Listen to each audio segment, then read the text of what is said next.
Você já parou para pensar que a radiologia é uma ferramenta tão importante que ela vai muito além de fazer diagnóstico por imagem?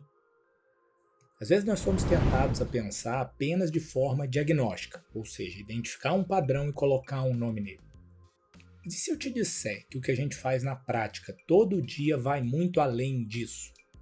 Que além de fazer os diagnósticos para que os pacientes sejam tratados da melhor forma possível, a radiologia permite que a gente avalie a eficiência das terapias e que a gente consiga responder de forma clara se esses pacientes melhoraram ou pioraram depois dos tratamentos.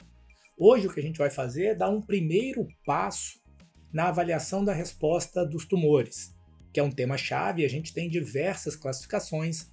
Hoje a gente vai te mostrar os principais passos. Vamos lá!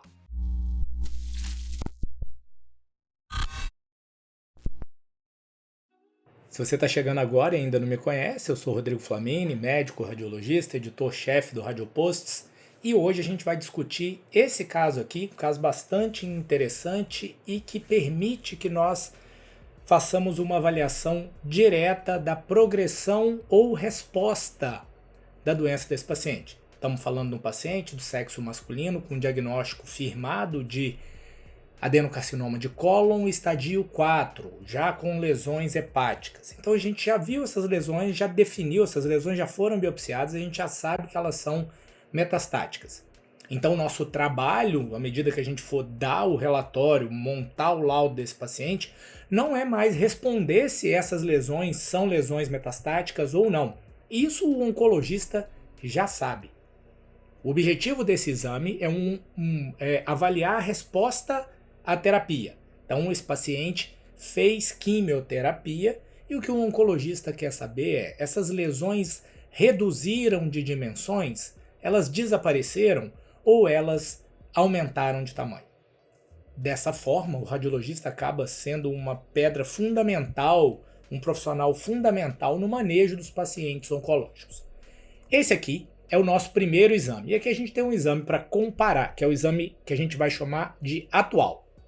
Do lado de cá, a gente tem nós temos nas duas imagens, né, uma ressonância, sequência T1, saturação da gordura. Então você vê que a gordura está pretinha, um T1 porque o líquor aqui está preto. E o que a gente tem é um corte do abdômen superior, onde a gente vê o fígado e múltiplas lesões hipovasculares. Aí a primeira coisa que vem na nossa cabeça é: qual é o principal padrão de metástase hepática das lesões colônicas? São lesões geralmente hipovasculares em relação ao parênquima.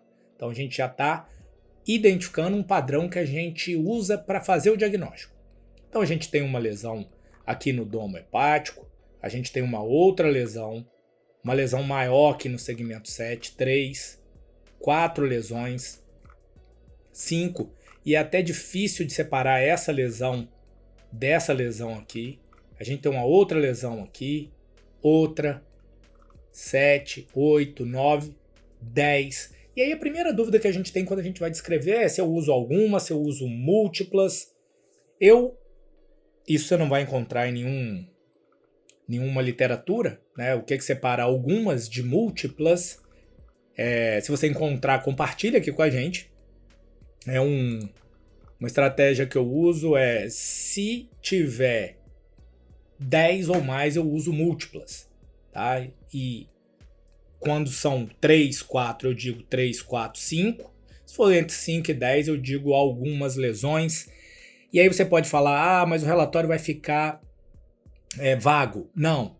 Como você tem lesões bilobares, pega o lobo esquerdo e o lobo direito, a estratégia que você vai usar, que você pode utilizar para descrever, é a seguinte: você vai pegar os critérios de RECIST, e os critérios de RECIST são até 10 lesões no paciente inteiro, desde que 2 lesões sejam em cada órgão.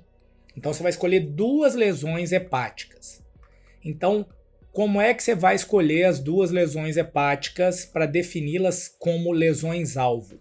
Você vai escolher as lesões que sejam representativas da doença e que sejam fáceis de medir. A estratégia é que você escolha lesões que em qualquer lugar do mundo a pessoa meça da mesma forma, para que não seja difícil ou que seja medida de forma errada. Então eu escolheria essa lesão, essa é uma das lesões que a gente poderia escolher. Eu escolheria o maior eixo dessa lesão, 84 milímetros. Eu poderia escolher essa lesão aqui, ó, do segmento 3. Aqui é difícil de medir, você pode ter alguma variação dessa medida. Esse eixo aqui está melhor. Então já tenho preferência em medir essa lesão do segmento 7. E uma outra lesão boa de medir é essa aqui do segmento 4.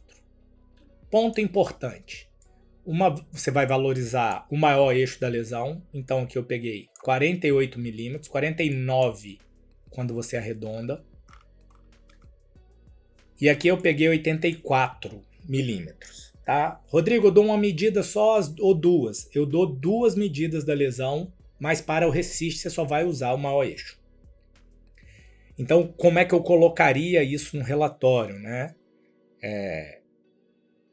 Presença de múltiplos nódulos / massas hepáticos compatíveis com lesões secundárias bilobares. As duas lesões definidas como alvo, assim caracterizadas. Aí crio um subitem. Segmento 7, medindo tanto por tanto. Segmento 4A, medindo tanto por tanto. Por que é 4A? A veia está aqui, né? Isso é papo para um outro vídeo. Segmentação hepática, está sempre na prova. Beleza, então a gente já definiu as lesões alvo. Uma vez alvo, sempre alvo. Então quando você vier comparar aqui, esse é o exame de controle. Você vai pegar a lesão que você mediu lá, vai medir aqui de novo. 30 milímetros. Eu era 84 mais 48. Tá? Então eu tinha 84 mais 48, vai dar 132.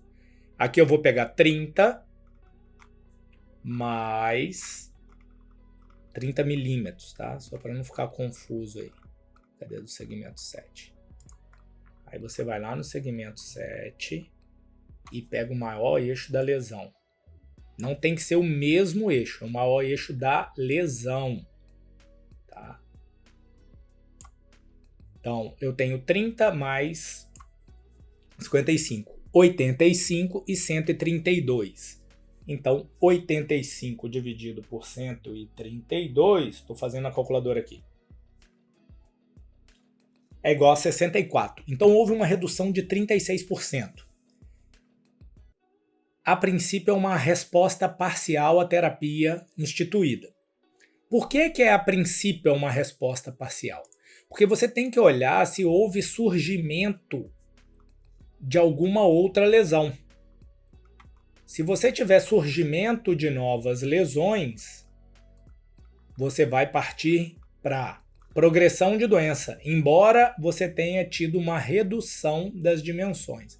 Então, ele está pegando todas as lesões que ele tinha e essas lesões diminuíram de tamanho. Essa aqui, ó, que era bem grudadinha, ela fez até o que a gente chama de split lesion, né? Ela deu uma dividida e ficou mais fácil de caracterizá-la como duas. Então, todas as lesões do paciente diminuíram. Você vai considerar para o resist as duas que você chamou de alvo e vai avaliar qual o percentual de redução. Se reduzir mais do que 30%, resposta parcial.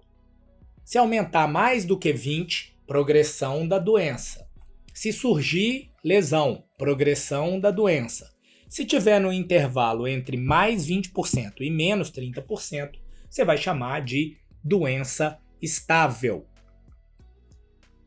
Agora espero que você tenha gostado do vídeo. Se você gostou, você comenta aqui embaixo para a gente seguir com esses critérios de avaliação de resposta, trazer casos um pouco mais elaborados. Se você gostou da extensão do vídeo, você diz aqui embaixo, gostei. Se você quer que a gente aprofunde nesse tema e deixe isso de forma mais extensa, com um vídeo mais completo, você comenta aqui embaixo também.